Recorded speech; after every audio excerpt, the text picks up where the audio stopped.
Hi, நான் உங்கள் மாலா சுப்பிரமணியம் பேசுகிறேன். அதாவது நிறைய பதிவுகள் போட்டுருக்கேன். இப்போ அவங்க எல்லாருக்குமே தெரியும். மகாபரிவாளை பற்றி, மடப்புறம் காளியை பற்றி, துர்க்கை அம்மனை பற்றி, அண்ட் முருகப்பெருமான் எல்லாம் சஷ்டி நிறைய பார்த்து கொண்டிருக்கோம். நம்ம இந்த வரிசையில் இப்போ வந்துட்டு கேளக்கே சித்தர் நமோ நமக அப்படிங்கிற ஒரு வார்த்தை மந்திரம் வந்துட்டு எல்லாருக்கும் ரொம்ப ஒரு புதுமையாகவும் இருக்குது, பட் ரொம்ப சக்தி உள்ளதாகவும் இருக்குது அப்படிங்கிற மாதிரி தான் போயின்னு இருக்குது. பட் நிறைய பேருக்கு வந்துட்டு எனக்கு இன்னும் தெரியலை மாமி அவர் காட்சி தரலை அப்படிங்கிற மாதிரி தான் எல்லாருமே சொல்லிட்டு இருக்கா. பட் நேக்கும் அந்த அளவுக்கு காட்சி தரலை, இருந்தாலும் மனசில் ஒரு தைரியம் இருக்குது, ஒரு வைப்ரேஷன் வருது. அதனால ஒரு 2 சின்ன காரியங்கள் நடந்தது வச்சுக்கோங்களேன். அதனால நம்ம வந்துட்டு நம்பி நல்லதுன்னு நம்ம நினச்சிருந்தாலே கண்டிப்பான முறையில் நல்லதே நமக்கு வந்து சேரும். 1. 2வது வந்துட்டு அவர் பண்ணும் பொழுது நம்ம காத்தால் குளிச்சுட்டு தான் பண்ணணும் அப்படின்னு சொல்கிறார் இல்லையா. அதனால முடிஞ்ச வரைக்கும் குளிச்சுட்டு பண்ணுற மாதிரி பார்த்துக்கோங்க. இல்லாட்டி காத்தால் முடியலன்னா 11:45 12:15 நம்ம குளிக்க முடியும் இல்லை தலைக்கு. ஸோ அந்த நேரத்தில் நம்ம தலைக்கு குளிச்சுட்டு கண்டிப்பான முறையில் பண்ணலாம். அதில் எந்த தவறுமே கிடையாது.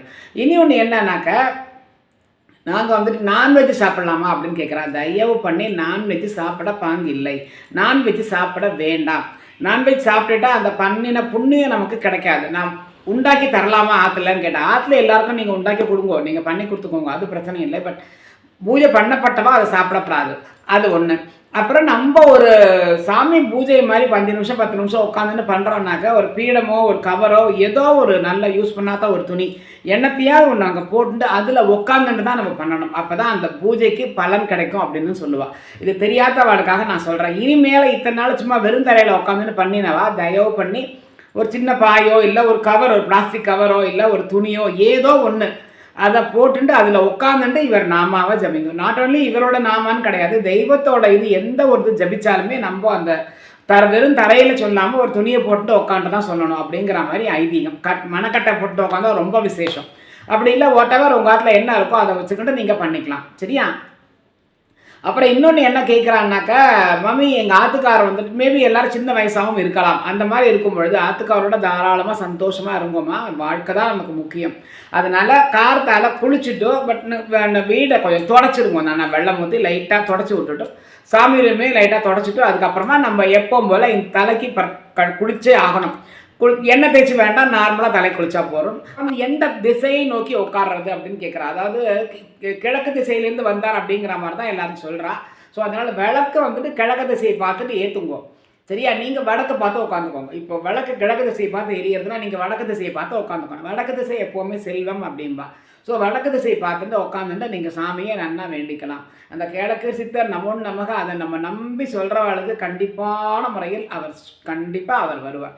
இன்னைக்கு காத்தாவோ நான் டீ கடை வச்சுருக்கேன் மாமி, நான் காலங்காத்தால் 3:30 மணிக்கெல்லாம் எழுந்து அங்கே போயிடுவேன், என்னால் இங்கே பண்ண முடியாது. நான் சொன்னேன் கடையிலேயே உட்காந்துட்டு அந்த கிழக்கே சித்தர் நமோ நமக அந்த மொபைல்லே வருதேப்பா, அதையே நீங்கள் யூடியூப்பில் போட்டு விட்ருங்கோ, சித்தரே உங்கள் கடைக்கு வருவார் அப்படின்னு சொன்னேன். நான் இன்றைக்கி காத்தால் வந்துட்டு யாரோ ஒருத்தர் அன்னதானத்துக்கு 51 ரூபா ஒரு வயசானவர் வாங்கிட்டு போனார் மாமி.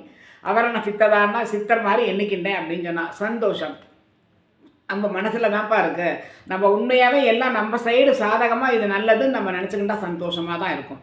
சரியா? அப்புறம் இன்றைக்கி ஒரு முஸ்லீம் ஒருத்தர் ஃபோன் பண்ண மாமி, இந்த வீடியோவெலாம் நான் பார்த்தேன், உங்கள் வீடியோவை பார்த்துட்டு நான் இந்த மாதிரி பண்ணினேன். ராத்திரி காத்தால் ஒரு வாட்டி பண்ணேன், எனக்கு அப்புறம் 2 நாளாக டைம் இல்லை, அதனால் ராத்திரி பண்ணினேன் மாமி. 10:30 மணிக்கு 10:45 11:15 இல்லையா நைட் டைமு. அந்த டயத்துக்கு பண்ணினோன்னே எங்கள் பெட்ரூமுக்கு 2 பட்டர்ஃப்ளை வந்தது மாமி. கதவெல்லாம் சாத்தியிருக்கு, ஆனால் 2 பட்டர்ஃப்ளை வந்தது அப்படின்னு சொன்னாவோ. எனக்கு ரொம்ப சந்தோஷமாக இருந்தது. ஸோ நம்பினா அந்த பள்ளி அதை பிடிக்க போச்சான், அது தப்பிச்சு சுற்றி அவள்கிட்டையும் அந்த கட்டிலையும் சுற்றி வந்துட்டு அப்புறம் அது எங்கே போச்சுன்னே தெரில மாமி, மறைஞ்சு போயிடுது அப்படின்னு சொன்னாவோ. நான் சொன்னேன் சித்தரே வந்திருக்கார், ஏன்னா உங்கள் மனசு அந்த மாதிரி நீங்கள் நன்னா ஜபிச்சுக்கின்றக்கே அதனால் அவர் வந்திருக்கார் அப்படின்னு சொன்னேன். எனக்கு நல்லதே நடக்கட்டும்னு சொன்னால் ஷுவராக நடக்கும், நீங்கள் கவலைப்படாதீங்கன்னு சொன்னேன். ஸோ அந்த மாதிரி நம்ம வந்துட்டு நம்பி ஒருத்தரை நம்ம வேண்டின்றோன்னா எந்த தெய்வமாக இருந்தாலும், ஆனால் இவருக்கு வந்துட்டு உடனே காட்சி கொடுக்கறது, உடனே இவர் வந்துடுறார். ஏன்னா கலிகாலம் இல்லையா, மனித தெய்வங்கள்லாம் உடனே வந்துடும்ப்பா எப்போவுமே, இவர் தெய்வம் மாதிரி தானே இருக்கார். ஸோ அதனால் இவரை நம்பி எல்லாருமே நீங்கள் வேண்டிக்கோங்க. உங்கள் எல்லாருக்குமே 100% நல்லது மட்டுமே நடக்கும். நானும் எல்லாருக்காகவும் வேண்டிக்கிறேன், நேக்காக எல்லாரும் வேண்டிக்கோங்க. சரியா? ஓம் ஸ்ரீ கேளக்கே சித்தர் நமோ நமக.